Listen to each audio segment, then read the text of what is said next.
Hey guys, welcome back to Pokemon TCG Pocket. In today's video, we have a lot to talk about from Ursidayys' most recent, about 1900 player tournament. Now, today's giveaway word is going to be egg. Just be subscribed and leave a comment including the word egg to enter the $20 draw, and we announce winners in a community post. Massive shout out to Ursii. I'll leave all the links in the description along with a VOD to this on YouTube if you want to go ahead and watch the finals. I will show you guys some clips because it was pretty spicy, but we had been seeing a ton of the Darkrai, both Darkrai Magnezone and the Fighting Magnezone performing really well, but the counter to them was always those grass decks, so it was only a matter of time before those grass decks came in and got some wins, and we did have the win going to the Executor Yanmega and the runner-up going to Executor Celebi. Now, these guys faced off, and it was Flip City, and I feel like, you know, this could definitely be the Celebi deck winning and the Yanmega losing. The Celebi in the finals, I feel like had a bunch of horrible flips, but I mean, that is the gamble you take when you play flip-centered decks. But if you want my summary on the way the meta is looking at the moment, it's kind of something like this. Now, obviously, there are way more decks than this, but the thing I love is there is something to keep everything in check in this meta.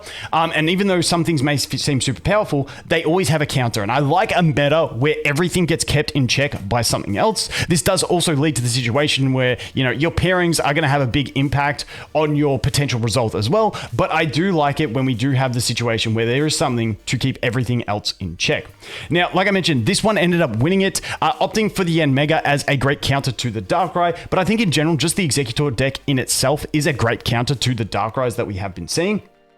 Now, the big thing, and they were commentating really well on this on the stream, is that this deck runs the extra Pokemon, which gives it less wiggle room to include other tech cards. Whereas the Celebi version has more room to run the 2 potions, the 2 Ericas, and the cape. If we look at this one, you can see you got no cape, no potions. So your only sustain is relying on those Ericas, but you do have the Yanmega as a guaranteed option to get that decent damage with that air slash. Whereas this one, obviously you got high damage potential with the Celebi. Those 3 energies could get you 150 damage. However, those 3 energies could also just net you 0 damage. So that is what we saw a bunch of. I just want to show you guys this one clip over here from the stream. This was the Celebi player going for game. They're going to attach an energy to Celebi. And so this is them needing 2 heads out of 4 to win the game. Right. I want to point that out there is that one player has potions. And this was the kind of stuff we saw a lot. The Yanmega version couldn't afford those, right?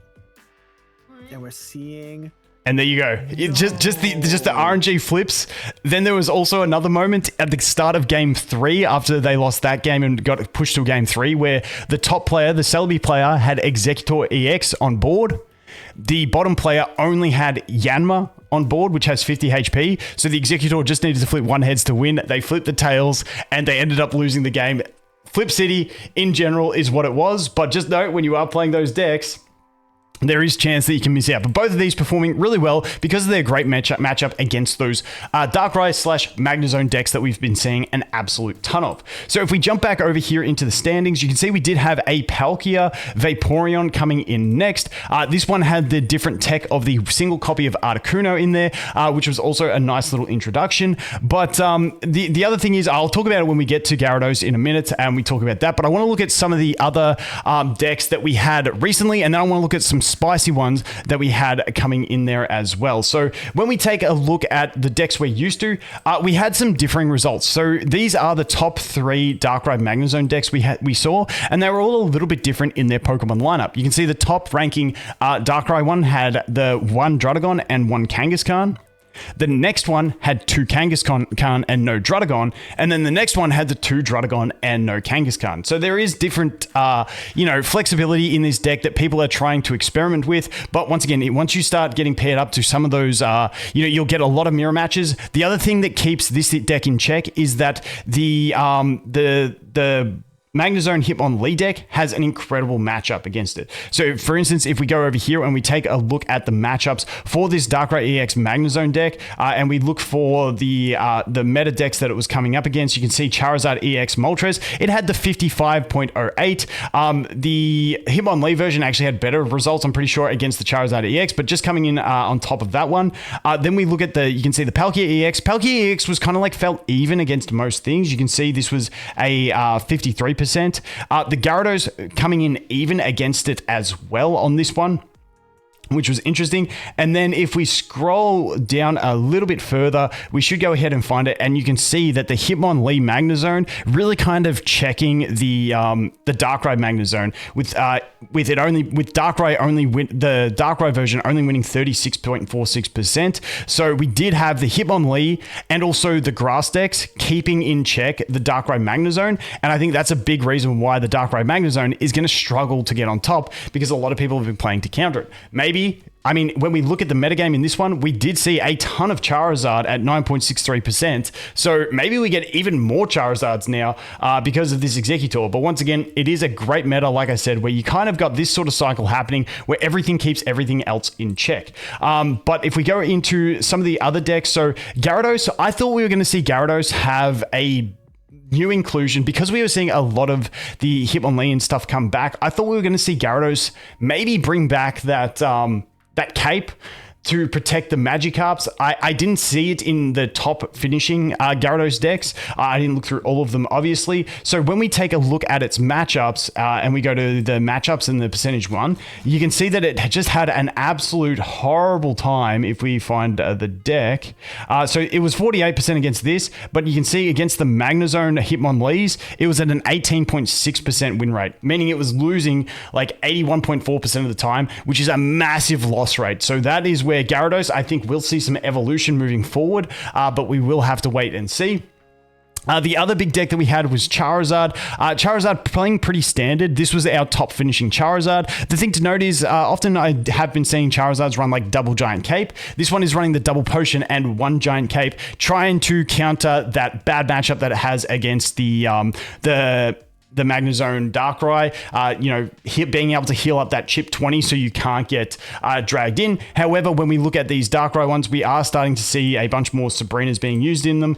You're not sort of getting the double Cyrus, you are getting that 1-1 split. So there is still options for them to deal with the Charizard with the Sabrina, as well as the Cyrus if they do get the chip damage in there. So I thought that was very interesting to see. So as we go back over and we take a look at the standings once more, I want to look at some of the other decks that we had. As I mentioned, the Palkia deck did see an introduction of the Articuno. However, this one down here, which is the Palkia Articuno one, the other one was labeled as Palkia Vaporeon. This one down here that finished 10th was this deck here. So it's the old Articuno 18 trainer. However, it's running one Palkia and one Articuno. I didn't see any matches with this one, but very interesting style of play. You now have the Palkia for the big swing, Articuno for the chip. And I don't know if you're like trying to get the Articuno up there early with a Misty and then, I just don't know what the exact play is, but I mean, pretty decent win ratio at 10, 1, and 2. So not too bad on that one. I just thought that was a bit spicy to take a look at, a bit of a returning of the 18 trainer. We have seen Pachirisu 18 trainer be a thing as well. So, I mean, the 18 trainer just gets a little bit more viability each time with all the new trainer cards that we do get. Mars would be super annoying in some situations as well, especially if they take a win and then they get on the back foot. But yeah, I thought that was an interesting one if you want a bit of fun to play around with online with that one. Now, the next one we have is the one that finished in place 11, and that was Magneton Skarmory. So I really liked this steel-focused deck. Now, obviously, Magnezone is very splashable in just about anything you want to put it in. Works great in the Darkrai deck purely because of Darkrai's passive. Makes it really function well. But in general, when I look to like trying to splash it into other decks, I like the single prize decks that don't have EXs. Generally, there is obviously exceptions like Darkrai, but I do like it in these decks because it does force your opponent to take those 3 points. Now, the thing about this deck is it's obviously running the 4 tools. We've got the double Rocky, double Cape because of the Skarmory. And I kind of love this setup. You get the Skarmory out there and you start swinging with it. The one thing that this doesn't have is any retreat conditions. So maybe you'd run an X speed in it if you could fit it in. It's a bit tough because you do kind of have to run at minimum the 4 tools. So, maybe there's some sort of adjustment you could do to this one for a retreat, because if you start with the Magnemite or the Heatran, it's kind of just like feels bad. Although the one thing with Heatran is it does have 120 bulk. You're never getting it out at 3 retreat, but you can have the Rocky Helmet to go ahead and start playing it kind of like a mini Druddigon. Instead of Druddigon having cape, it's kind of like, this is kind of like, if you put the Rocky Helmet on this thing, it's kind of like Druddigon with cape. So you can get some decent stall out of the Heatran as well with some chip damage if you need to. But in general, you're trying to get that Skarmory up, get it swinging, putting that 50 pressure up. Then you can build up the Magnemite, Magnezone, Magneton in the background, whilst also building up a Heatran, which does have that decent 110 pushing potential for the 3 energy after you've attached one to Skarmory. So in general, like I said, I found this one to be a really nice, spicy deck. I like seeing all the different decks that people are putting Magnezone into because it is so splashable. And this was just a really nice one that I did like to see. The last one I want to talk about is going to be the fighting deck. I forgot to go through it when we were going through it earlier, but this fighting Magnezone is really coming up to be the main fighting deck that we are seeing. The Hitmonlees with the stretch, the Hitmonchan, I did a whole video on this one. This one does once again work really well. Similar to this style of thing, only going for the single pointers in this deck. So everything is focused around making your opponent land 3 KOs, which is going to be super important.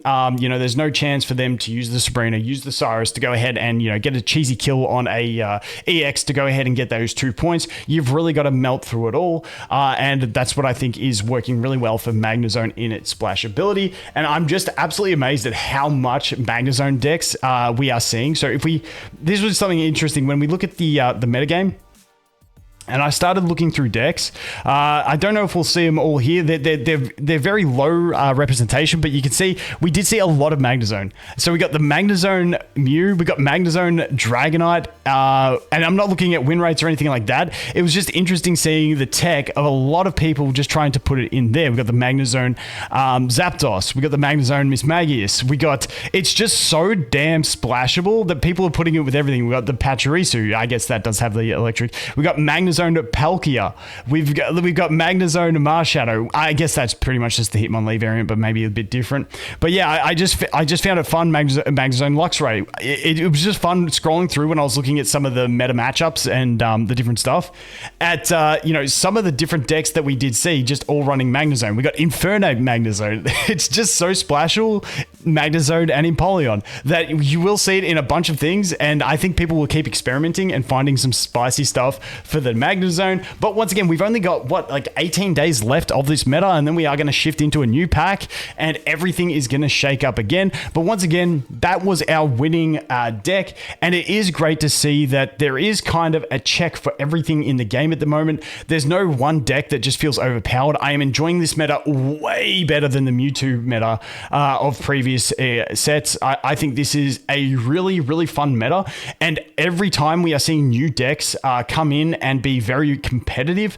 So I think that is a great thing to see for the balance of the game. It did feel like when the set first released that the Darkrai Magnezone was just going to become too much and too overpowered. Then, you know, we started seeing the fighting decks come in to check that. And then we started seeing the introduction of all the different grass decks to go ahead and check that. And through proxy of that, we've now got Charizard getting really good representation because it's a good deck that got made better, and it really checks the check to the check, if we get what I mean. So it's just like there is that nice circle that nothing is safe, and you know, the tournaments have been really fun to see results, see the games in there. And like I said, the coin flips was a ton of fun to watch in the finals. This definitely could have gone either way. But in general, the big takeaway from this one is that the Executor decks, whichever kind you want to build, is doing really, really well against the pair up against those Darkrai's and Magnezones at the moment. And that's why we will see them get a lot of use. And then we will obviously see a lot of Charizards as well,